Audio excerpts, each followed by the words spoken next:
Xian terdiam, ia menghela nafas lalu berkata jujur, saat aku terpisah dari kalian. Aku bertemu dengan pria berambut hitam panjang, aku diseret olehnya dan melakukan itu, jawabnya malu. Keempat pasangannya terkejut mendengarnya. Li Jing terdiam, tak menyangka dengan jawaban itu. Dengan wajah memerah ia meminta maaf karena tidak jujur dari awal. Ia takut kalau Aba dan keempat pasangannya khawatir padanya. Ia juga tak tahu kalau dia akan hamil dalam satu kali percobaan, katanya malu. Li Jing dengan amarah yang tertahan berkata, lain kali jika terjadi apa-apa padamu. Kau harus jujur pada kami ini pasangan MU, kami sudah berjanji menjagamu. Walau belum ada ikatan pernikahan, ucapnya lembut namun penuh arti. Ia menyuruh ketiga pasangan lain untuk keluar agar tidak mengganggu istirahat Xian. Xian merasa tidak enak hati, ia tak tahu bahwa tindakannya itu membuat mereka marah. Aku harus meminta maaf, tapi dengan cara apa meminta maaf pada mereka, pikirnya dalam hati. Di luar rumah keempat pria itu berkumpul, Seshi tak menyangka dengan tindakan betina itu. Kalian lihat betina itu rupanya tidak berubah sama sekali. Ia tak mengatakan apapun pada kita. Padahal kita ini pasangannya, siapa pria itu berani sekali sudah melakukan itu padanya, katanya marah.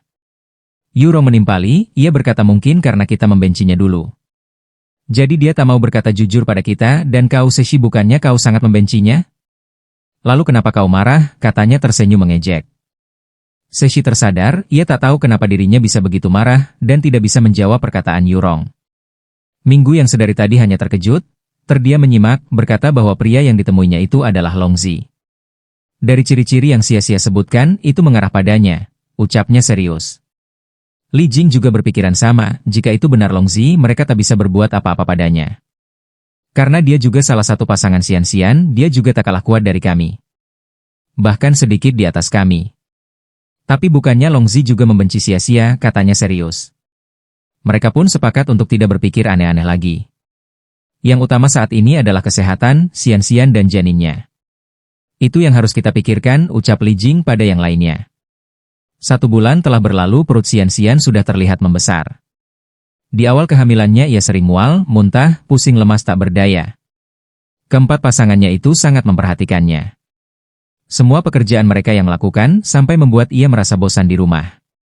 Di sisi Longzi yang merasakan energi keturunannya yang bertambah besar itu. Memutuskan untuk mencari betina yang ia tiduri waktu itu, ia tak teringat jelas saat kejadian itu. Dia sedikit kesal karena betina itu berani meninggalkannya. Untungnya dia bisa melacaknya dengan tanda yang ia tinggalkan. Raja Rui sangat bahagia karena tak lama lagi ia akan bertemu dengan cucu pertamanya itu.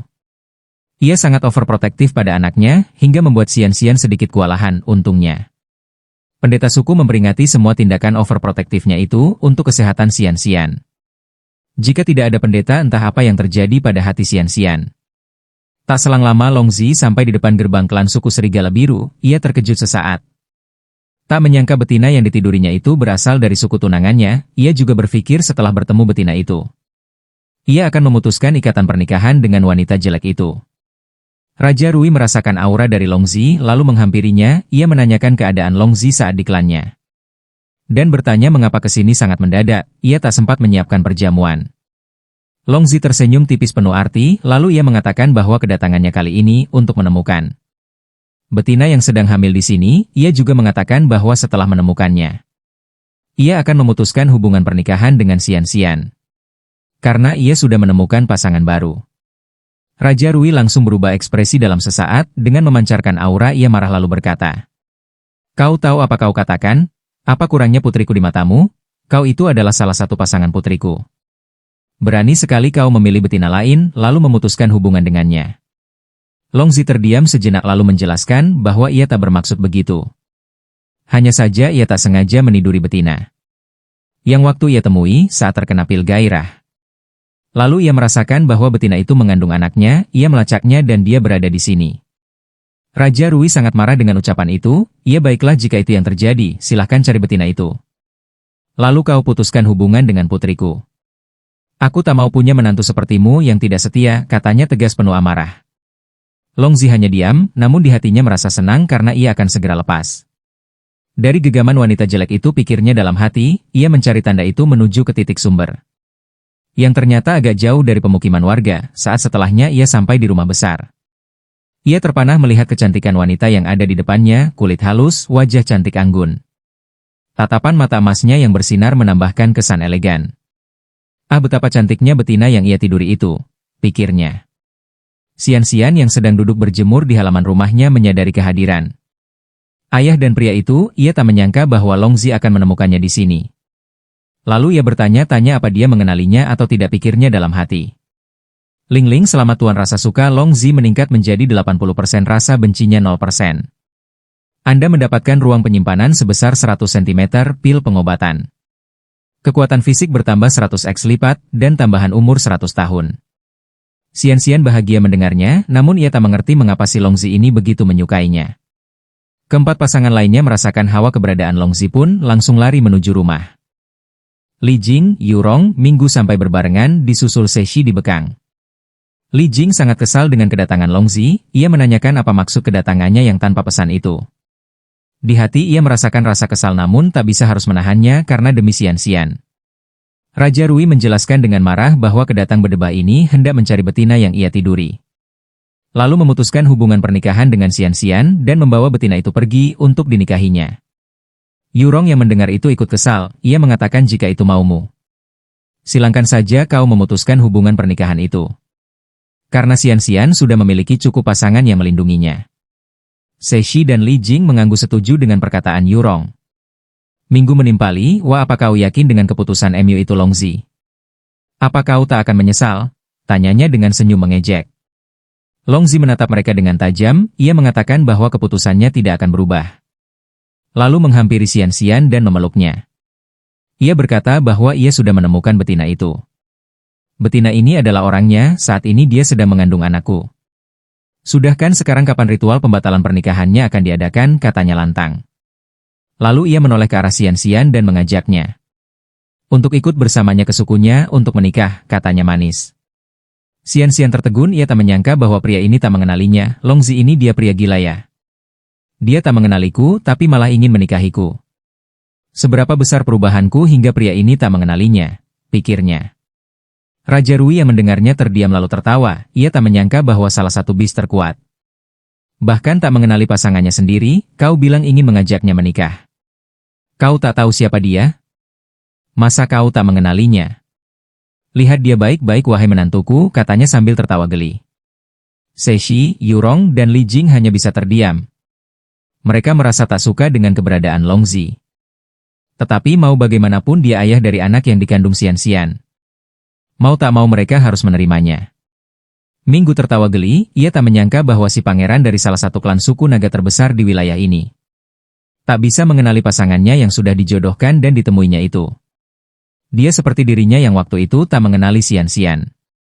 Xian-Xian merasa kesal dan malu dengan kesalahpahaman yang menargetkannya itu. Ia tak menyangka bahwa perubahan yang ia dapatkan itu membuat semua orang di sekitarnya berubah sangat drastis. Ia menjawab dan menolak ajakan Longzi. Karena ia sudah nyaman tinggal di suku ini dan suku rubah putih, ia menambahkan tak perlu khawatir dengan anaknya.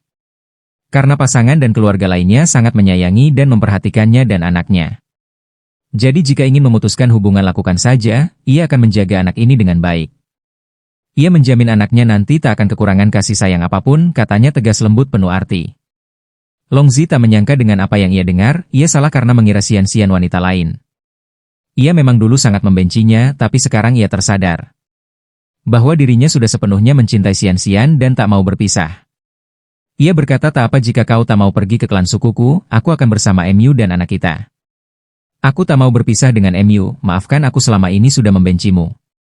Dan menghina MU, katanya dengan nada memelas nan lembut. Xian-Xian tak menyangka dengan perkataan Longzi, namun demi anaknya ia memaafkannya. Dan menyetujui kehadiran Longzi di hidupnya, Raja Rui berbahagia dengan itu. Lalu ia berkata bahwa besok kita akan kembali ke suku rubah putih untuk mengadakan pernikahan. Dan jika mau semua pasangannya boleh ikut menikah bersama, untuk menghindari kejadian ini terulang kembali, mereka semua yang di sana menyetujui perintah Raja Rui. Seminggu telah berlalu, rombongan Xian-Xian telah kembali ke klan suku rubah putih. Raja Rui membicarakan peristiwa yang selama ini terjadi pada Xian-Xian kepada istrinya. Lalu mereka berdua langsung mempersiapkan upacara pernikahan itu. Di sisi lain di rumah Xian-Xian, kelima pria itu berdebat. Mereka membicarakan hak pertama mereka saat menikah. Li Jing berkata bahwa dirinya lah yang berhak menjadi suami pertama karena dia sudah mengenali Xian saat waktu kecil dan sudah menjaganya selama ini. Seshi mengatakan bahwa dirinya lah yang berhak menjadi suami pertama. Karena selama ini dirinya lah yang selalu dicintai oleh Xian. Yurong dan Minggu hanya bisa terdiam, mereka yang selama ini paling jarang berinteraksi dengan Xian. Tapi Minggu berkata, bukannya kalian bertiga membencinya, harusnya kalian mau. Dan aku ini adalah kandidat terbaik untuk menjadi suami pertamanya, senyumnya mengejek. Longzi tersenyum tipis, lalu berkata kalian jangan berdebat, yang pertama melakukan itu kan aku. Dan sekarang Xian sedang mengandung anakku. Jadi akulah suami pertama Xian, katanya tegas penuh arti. Mereka berempat tak terima dengan perkataan Longzi dan hendak bertarung. Memperebutkan siapa yang akan menjadi suami pertama dari Xian. Xian yang sedari tadi pusing karena melihat perdebatan itu dengan marah berkata, kalian semua jangan ribut hanya karena masalah sepele seperti ini, kalian membuatku pusing hingga mual. Aku akan memilih Li Jing kau menjadi suami pertamaku, Longzi karena kau ayah dari anakku. Kau menjadi suami keduaku, Yurong kau menjadi suami ketiga, Seshi kau suami keempat, lalu kau Minggu jadi kelima. Sudah kan jangan berdebat lagi, jika kalian tak terima, ya sudah tak usah menjadi suamiku. Aku mampu hidup sendiri, aku ngantuk aku mau tidur, jangan mengusikku, teriaknya marah. Mereka berlima terdiam, tak menyangka jika mereka akan dibentak oleh pasangan mereka sendiri.